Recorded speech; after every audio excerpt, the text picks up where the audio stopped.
Mas a gente está em contato aqui com o Arthur Rolo, que é nosso parceiro aqui, né? O advogado especialista em direito do consumidor, ex-secretário nacional do consumidor, para entender um pouquinho essa medida. Sim, é o caráter legal dessa medida, mas para entender também de que maneira o consumidor, ou se o consumidor não teria o direito de saber um pouco mais claro quanto que ele paga de impostos quando ele faz qualquer compra. Arthur, primeiro, bom dia para você.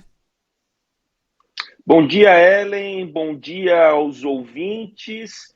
Na verdade, está na Constituição Federal que os consumidores têm direito de saber quanto de imposto incide sobre cada produto ou cada serviço. Por exemplo, no regime americano, o imposto incide no caixa, fica muito mais fácil do consumidor saber quanto que ele paga de imposto. Aqui, a gente tem uma variedade de impostos para cada tipo de produto, para cada tipo de serviço, a gente tem alíquotas diferentes, então os impostos são diferentes. Tem que estar lá na nota fiscal. Isso acontece, por exemplo, com concessionárias de serviços públicos, de serviço de água, serviço de energia elétrica. Se vocês olharem a conta, vocês vão ver lá que está discriminado o imposto. E tem uma lei federal que regulamenta a Constituição Federal, que estabelece que o consumidor tem o direito de saber quanto de imposto incide em cada produto, em cada serviço. Está aqui conosco também a Agatha Meirelles. Agatha. Oi, Arthur, bom dia para você. O que eu queria saber era, na prática, com esse novo decreto, você falou que na nota fiscal a gente consegue ver lá que o imposto está discriminado, mas quando a gente fala de combustível, por exemplo, o que chama a atenção geralmente é aquela placa, né? R$ 6,90. No combustível a gente não consegue ver logo de cara. Com esse decreto do presidente mostrando falando que a gente tem que ver antes e depois, na prática, você acha que vai mudar alguma coisa ou não? Bom dia, Agatha. Eu não vi placa até agora, eu não vi informação, eu já abasteci e não vi nenhuma placa. Tem gente falando, mas não tem punição no decreto. Mas a punição é tornar aquela prática de não informar uma prática comercial abusiva, o que desencadeia as punições lá do artigo 56 do Código de Defesa do Consumidor. Então, não é uma norma sem punição, ao contrário do que estão dizendo aí. Tem a punição lá do artigo 56 do Código de Defesa do Consumidor. Eu acho que se fosse cumprido o decreto, eu não vi, repito, sendo cumprido ainda, ia ajudar sim o consumidor.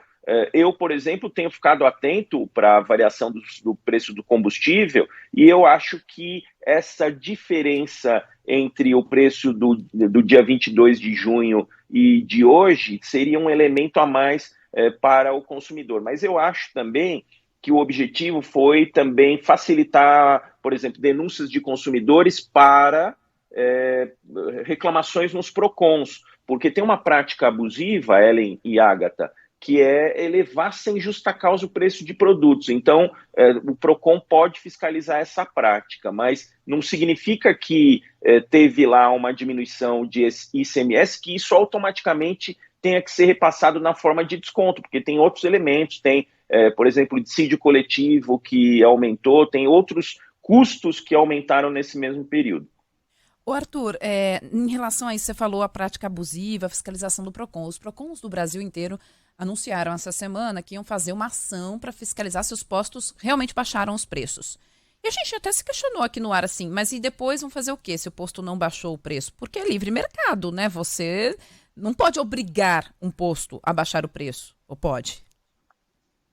Então, Ellen, não pode, é livre mercado, como você falou. Aliás, é uma ênfase que o governo Bolsonaro tem dado desde o início do governo, falando lá no tal do liberalismo econômico, em tirar o Estado do cangote do particular, em mínima intervenção do Estado no mercado, mas se aumenta, se diminui o ICMS numa carga muito grande, um pouquinho de desconto tem que repassar, porque quem não repassa o desconto, a gente pode dizer que está especulando sobre o preço do combustível. Eu acho que o principal ponto que os PROCONs têm que fiscalizar é formação de cartel. A gente tem determinados bairros, determinadas cidades que não tem variação nenhuma do preço do combustível. Está claro ali que o preço é combinado. Você vai em determinadas avenidas de grandes cidades, você vê que todos os postos têm o preço igual até nos centavos.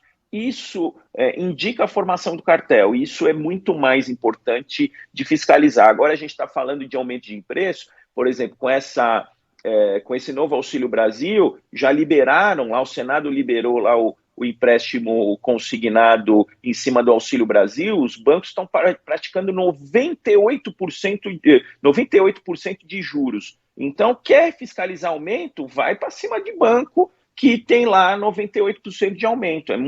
O lucro do banco é muito mais exagerado que os postos de combustíveis. Não que não tenha que fiscalizar postos de combustível, mas banco também está precisando de uma atenção dos órgãos de defesa do consumidor. Você falou agora, Arthur, sobre essa prática de cartel. Durante a semana, quando a gente trazia a participação dos ouvintes aqui na rádio, teve um ouvinte que escreveu, ele mora em Cachoeiro de Macacu, é uma cidade muito pequena aqui no interior do Rio de Janeiro. E aí na cidade tem 3 postos. Ele falou, gente, aqui os donos se juntaram e ninguém baixou o preço. E aí a gente, enfim, denunciou o Procon. E aí você falava sobre... Aí ele falou, é obrigado, não é? Aqui no Rio eles estão divulgando muito essas fiscalizações, né? Foram 400 postos, mais de 100 autuados. E aí eu fui até ler as informações que eles deram de por que os postos foram autuados, já que obrigado não é diminuir o preço. O que eles falam é que foram encontrados problemas como preço fora da expectativa após redução do imposto. Então aqui eles estão multando de fato, autuando, né, quem não baixa. Isso é correto, então?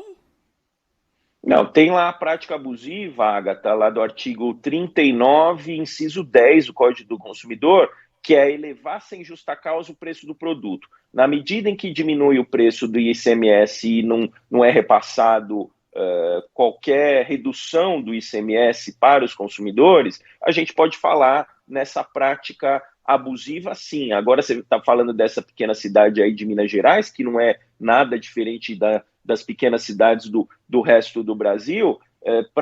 Por exemplo, você tem aí uma pequena cidade que tem todo mundo combinando o preço, o consumidor ele não tem como ir na cidade ali a 30, 40 quilômetros, porque se ele fizer a conta 30 quilômetros para ir, 30 quilômetros para voltar só para ir abastecer, o preço lá, aquele ganho de preço, ele vai perder no consumo de combustível. E isso acontece nas grandes cidades também. Então, é possível multar sim, algum repasse de desconto tem que ser feito, mas não precisa, tem Procon, Agatha e Ellen, que está fazendo o raciocínio errado.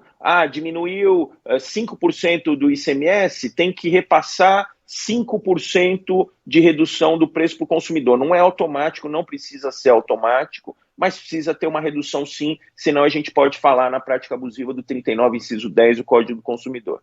Ou seja, não precisa ser exatamente aquela redução que a gente teve no ICMS, né? Muita gente estava esperando isso. Não, reduziu tanto e vai cair o preço em tanto. Não tem a ver esse repasse. Arthur, uma coisa que você tocou aqui no início da nossa conversa foi essa questão de que já existe na nossa Constituição uma previsão legal para você ter lá na nota fiscal descrito quanto que a gente está pagando de imposto num produto. E aí você mencionou, inclusive, o caso americano, né? Quando você vai fazer uma compra nos Estados Unidos, você olha na etiqueta ali, o produto custa tanto, mas tanto é imposto, tanto acho que aqui não precisa ficar, na nota fiscal mesmo. Os estabelecimentos não têm obrigação de discriminar, por exemplo, na vitrine, de forma clara, esse valor, né? A rigor, seria importante fazer essa informação. Agora, por exemplo, Ellen, tem uma lei que fala para você dar o preço no supermercado por unidade de medida. Você tem que dar por 100 ml, você tem que dar por 100 gramas. Para que isso? Para que o consumidor possa comparar o preço. Então, você vai comprar um sabão em pó, como os produtos não são padronizados, tem embalagem de meio quilo, de 1 quilo, 1,5 quilo. Quando você vai comparar preço, você tem que ficar fazendo regra de 3. Imagina, você tem que olhar a validade do produto quando você compra. Você tem que ficar prestando atenção comparando o preço. Se você ficar fazendo regra de 3, você vai demorar 5 horas fazendo compra. Então, é o preço por unidade de medida para o consumidor bater o olho e saber qual que é mais barato. A rigor, essa informação do imposto também é importante, porque às vezes tem um produto ali similar, mas muda a alíquota já do imposto. Então, às vezes, o consumidor optando por um outro produto similar, ele consegue pagar menos imposto. Isso seria uma informação importante. Tudo isso está compreendido no direito básico do consumidor à informação, que está lá na Constituição Federal e está no Código do Consumidor. O consumidor ele tem que ser informado para ele ter liberdade de escolha. Agora, por exemplo, está tendo muito caso, eles chamam de reduflação, né? Nome chique. Para mim é maquiagem de preço de produto. Você tem o produto aumentando, por exemplo, a minha mulher estava reparando aqui em casa, outro dia a gente pediu um filé que a gente pede há 5 anos no mesmo restaurante, só que é um filé que ele é coberto com purê, com queijo, aí agora você fica pescando o filé dentro da embalagem lá, porque eles estão diminuindo o filé. É uma forma de aumentar o preço. Se ele diminui o filé, e o que está acontecendo com os produtos? Estão mantendo o tamanho da embalagem, estão diminuindo o conteúdo líquido e estão colocando um aviso pequenininho. É uma forma indireta de aumentar preço. Eu costumo dizer, Arthur e Ellen, que eu acho que a gente tinha que ter algumas aulas de direito ainda na escola, porque tem muita coisa que a gente não sabe, e aí vai descobrir já quando já é lesado de alguma forma, enfim. É por isso que a gente tem o Arthur, entendeu?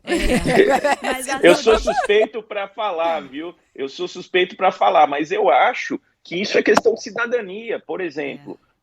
Questão de educação financeira, eu procuro praticar com os meus filhos pequenininhos aqui, educação financeira, eu dou a mesada para eles, aí eles gastam tudo no primeiro dia, eu falo, meu amigo, você gastou tudo no primeiro dia, agora você vai esperar o mês inteiro, eu tenho coração peludo, eu não deixo o filho, eu não dou dinheiro, a mãe fala, não, dá mais um dinheirinho para ele, eu falo, não, tem que aprender que se gastar no começo do mês, então, educação financeira é importante, por exemplo, eu costumo falar uma das coisas para os alunos quando eu dou aula, que são 2 mandamentos no direito do consumidor. Não deverás no cartão de crédito e não deverás no cheque especial. Tem coisas básicas, realmente... Eu tô pegando só em um, então.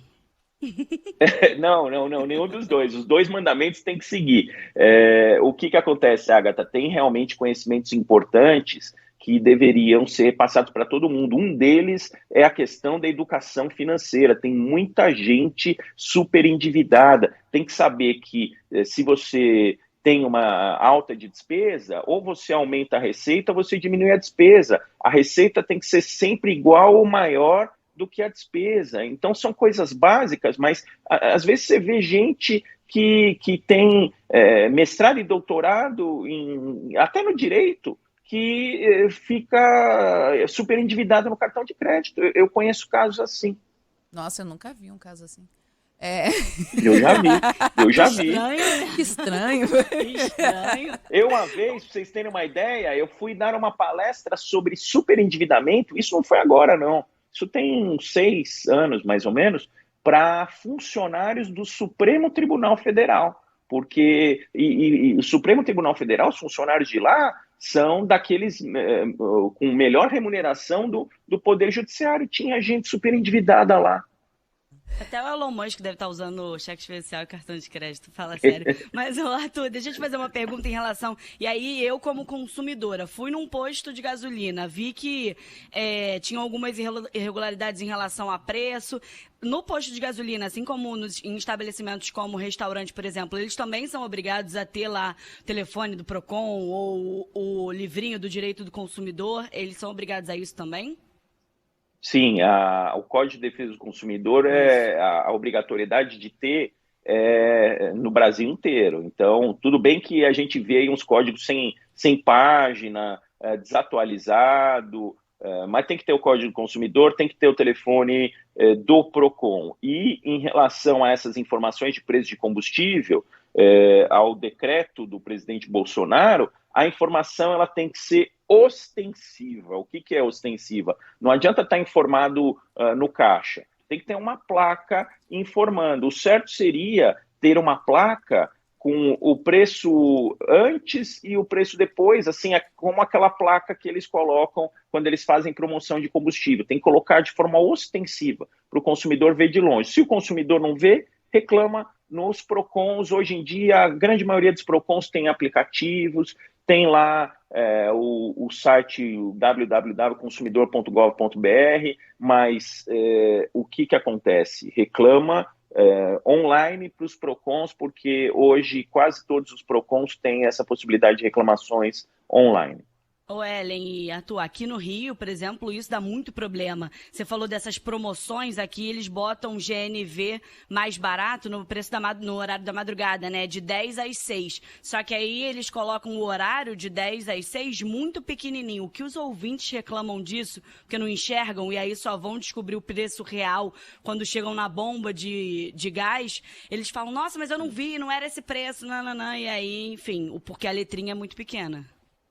Então, sabe o que tem aqui, Agatha? Tem uma cadeia de postos aqui em São Paulo que ela coloca o preço enorme por aplicativo e aí a hora que você chega na bomba para abastecer, o preço é diferente porque aquele preço barato anunciado que atrai o consumidor é por aplicativo. Eles fazem isso para confundir. Isso é o que a gente chama em direito do consumidor de falta de clareza na informação. É uma informação enganosa por falta de clareza. Isso é prática abusiva também, está sujeito o posto que faz isso a punições, mas aí o consumidor tem que reclamar e o PROCON tem que ir lá fiscalizar, orientar e também, se não der certo a orientação, ir lá tascar uma multa, falar onde já se viu o PROCON multar, ele prejudica a atividade econômica, peraí, orienta a fazer a coisa certa. Se não faz a coisa certa, aí tem que tascar a multa mesmo para aprender, porque isso é uma forma até de ter uma concorrência leal entre as empresas.